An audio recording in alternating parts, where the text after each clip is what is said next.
Boa tarde, galera! Hoje eu venho aqui falar pra vocês um pouquinho, fazia tempo que eu não gravava vídeo, né? E eu gosto de gravar, mas hoje eu vim falar de um assunto muito importante, não como atleta somente, mas também como enfermeira, como profissional da área da saúde. Tá aqui, ó, a minha marca registrada da minha profissão, né? E além disso, gente, como atleta também. Por quê? Porque é o último evento que aconteceu aqui em Chapecó, onde foi a corrida rústica no último domingo, tá? No dia 19/10, nós tivemos um acontecimento durante a corrida de 5 km, que foi, né, a queda e, consequentemente, a parada cardiorrespiratória de uma das atletas que estava correndo na prova. Com a graça de Deus, ela está no hospital, mas o desfecho não foi ruim, né? Graças a Deus ela está no hospital, em processo de recuperação, mas poderia ter sido muito pior.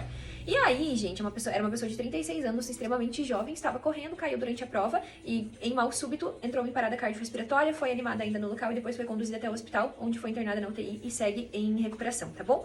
Porém, somente esse ano, em algumas notícias breves que nós tivemos de algumas corridas, gente, nós tivemos um menino em Porto Alegre de 20 anos que acabou falecendo durante uma meia maratona, estava correndo 21 km em Porto Alegre, teve um mal súbito durante a prova, caiu em parada cardiorrespiratória também e acabou indo a óbito. Nós tivemos uma outra situação também em Joinville, gente, que essa pessoa também veio a óbito e coincidentemente foi no mesmo dia que é daqui de Chapecó, então no último domingo, dia 19, e era uma pessoa extremamente jovem que aconteceu isso, era uma menina de 19 anos em Joinville que acabou tendo mal súbito e acabou indo a óbito. E nós tivemos uma situação em São Paulo, em janeiro deste ano, que também uma pessoa entre 52 e 59 anos teve um mal súbito e também teve uma parada cardio e acabou falecendo durante a prova também. E com tudo isso que nós tivemos, né, esses são alguns casos que eu trouxe pra vocês, fora outros que acontecem que às vezes a gente acaba nem sabendo, né, em outras corridas, enfim. Esses foram os que mais marcaram por serem corridas grandes. A quantidade de eventos que tem acontecido. E por que será que tá acontecendo, né? A gente pensa assim, poxa, se a pessoa tá correndo, ela tá saudável, né? Ninguém corre se não tá saudável. Esse é o primeiro pensamento que vem na nossa cabeça. Porém, a gente se engana em relação a isso. Como houve e está tendo um boom muito grande das corridas, todo mundo hoje em dia praticamente corre, né? É o que mais está sendo popular de atividade física são as corridas, e que bom que a nossa geração está deixando um legado de atividade física, de saúde, de estar ativo para as futuras gerações. Que bom que a nossa geração está sendo marcada por essa onda de atividades, né? Acende um alerta. Quantas pessoas nunca fizeram nenhum exame, ou faz muitos anos que não faz um exame de sangue, que não vai no cardiologista, que não faz um eletro, que não vê como é que tá a sua saúde e simplesmente coloca um tênis no pé e sai para correr. E levanta um alerta muito importante, porque nós consideramos, e muita gente considera, a fulaninha é magra, a fulaninha não tem gordura no corpo, então praticamente tá saudável. E existem vários, infinitos falsos magros, falsas pessoas saudáveis que se consideram saudável, mas nunca pararam para fazer um exame, nunca pararam para fazer uma avaliação, ou se pararam já fazem muitos anos, simplesmente colocaram tênis no pé, saíram para correr e começaram a ter alguns problemas e alguns irreversíveis, como foi o caso dessas pessoas que acabaram indo a óbito.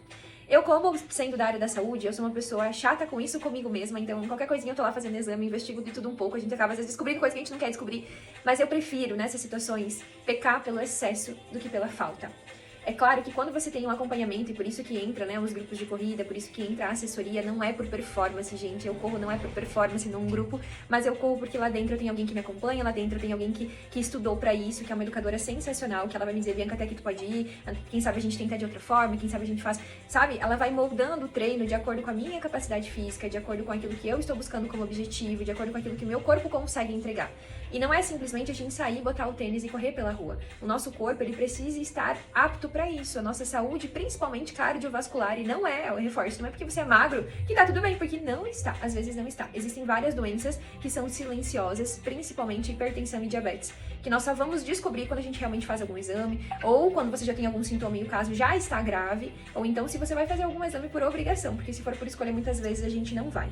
Com tudo isso que tem acontecido, gente, é claro que a atividade física ela é maravilhosa, assim como uma boa alimentação, assim como a qualidade do sono, assim como você estar bem num todo, né? Todo corpo, alma e espírito, nós somos compostos por uma tríade e que com certeza é um pilar importante fazer atividade física regularmente. Mas como conselho meu, não só como enfermeira, mas também como atleta, como corredora amadora, eu digo, façam exames, gente, façam exames, investiguem. Bia, por onde que eu posso começar, então, se eu quero fazer exames e aí eu vou pelo SUS e é mais difícil, demora e tal, não tenho plano de saúde? Gente, comece fazendo exames de sangue, tá? Principalmente perfil lipídico, como que tá teu colesterol, como que estão os teus triglicerídeos, tem alguma alteração de tireoide, tem alguma alteração na glicose, façam a hemoglobina glicada, que é um exame extremamente importante para detectar a diabetes, gente, não é só olhar a glicose no dia, mas sim ela olha, né, como está os últimos 3 meses, então é um exame extremamente fiel para você diagnosticar a diabetes e seguir com acompanhamento, enfim, investigação mais profunda, tá? Mas principalmente, comecem com os exames de sangue. Surgiu qualquer alteração nos perfis lipídicos, o colesterol está um pouco aumentado, triglicerídeos aumentado, e são doenças silenciosíssimas, gente. Procurem um cardiologista. Se você percebeu alguma alteração, procurem um cardiologista. Esse cardiologista vai indicar exames complementares para vocês fazerem. Por exemplo, um eletrocardiograma, um ecocardiograma, que nada mais é do que o ultrassom do nosso coração. Daqui a pouco um ultrassom de carótidas para ver se tem a formação de alguma placa, né, que possa daqui a pouco estar fechando o vaso e dificultando do sangue passar por ali e, consequentemente, teu coração vai sofrer. Então, é muito importante você ter a avaliação por um especialista para ele te dizer, olha, fulaninha, você tem esse e esse sintoma, então é ideal que você faça tal e tal exame. E faça um acompanhamento, tá? A nossa saúde, ela é extremamente importante. Deus deu uma vida para cada um, para que a gente possa cuidar dessa vida, cuidar desse corpo que é o templo, e a prevenção, ela é sempre o melhor remédio. Por isso a importância de se cuidar, a importância de olhar para si, não é simplesmente a gente sair e fazer, nós temos que ter noção e consciência se a gente pode e deve fazer, tá bom?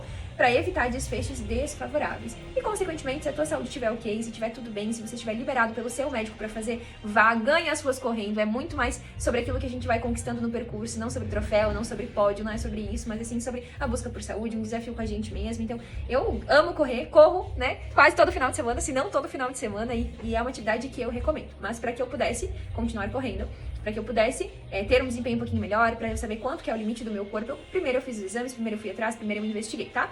E um marcador extremamente importante, gente, importante, que a gente acaba deixando de lado muitas vezes, é a questão da nossa frequência cardíaca. É óbvio que se você nunca correu e você vai subir uma lomba, você vai ficar cansado e a frequência cardíaca vai aumentar. Mas ela está aumentando de forma adequada ou ela está aumentando demais? Ou você está fazendo um esforço em excesso cardíaco? É uma dúvida que a gente fica, né? Por isso a importância de você seguir com o monitoramento. E o relógio, gente, seja ele qual for, tá? Não é por marca, eu não uso um Garmin, por exemplo, eu uso um relógio um pouco mais simples, mas que supre todas as minhas necessidades. O Garmin é maravilhoso, mas no momento eu não tenho Garmin, então é esse aqui que eu tenho, é esse aqui que eu uso, que é um Amazfit, que é muito bom também, mas é um pouquinho diferente, né? Não falando de marca, isso aí é só uma sugestão pra vocês, porém ele marca minha frequência cardíaca, eu consigo acompanhar a evolução, eu cuido durante os treinos, como que tá meu coração, se meu coração tá acelerando demais, se quando eu paro, esse coração ele retrocede, né, ele volta os batimentos, vamos supor assim, eu tô correndo, tá 170 de frequência, quando eu paro a corrida, meu coração volta ao normal, ele consegue estabilizar de forma rápida, os batimentos voltam, né, caem rapidinho, eu fico muito cansada, como que tá minha resposta após o exercício, eu demoro muito tempo pra me recuperar ou eu me recupero rápido, principalmente respiração e coração, tá? Frequência cardíaca. E isso a gente monitora através do relógio, monitora, eu fiquei sabendo que tem anel também, que monitora a frequência cardíaca, algumas pessoas usam cinta. Então tem vários outros instrumentos que você consegue ter, né, de custo baixo, gente, e são extremamente importantes. Você precisa monitorar a sua frequência cardíaca. Muitas doenças são diagnosticadas durante a prática de atividade física, porque é o momento que a gente para prestar atenção no nosso corpo. E por isso a importância da gente usar um relógio, de medir a frequência, de saber como é que tá, de saber como é que tá a oscilação, para acender alguns alertas e nós podermos ir atrás e investigarmos e não deixar para depois, porque o custo pode ser muito caro e às vezes essa conta você não vai conseguir pagar, como foi o caso das pessoas que acabaram falecendo durante uma prova que tinha tudo para dar certo e o desfecho não foi legal. Então essa é a minha dica de hoje e eu digo pra vocês, corram pela vida de vocês, corram pela saúde de vocês, corram por vocês. E pra quem ama vocês, que quer que vocês se cuidem. Mas antes de tudo, previnam-se, veja se tá tudo bem, se vocês podem fazer esse tipo de atividade física, se é adequada pra vocês, o que vocês precisam cuidar. Isso vai mudar o cenário da nossa atividade física, isso vai mudar o cenário da corrida, não só aqui no Brasil, mas como no mundo inteiro, tá bom? Fica o meu alerta, um grande beijo, fiquem na paz e obrigada por me escutarem.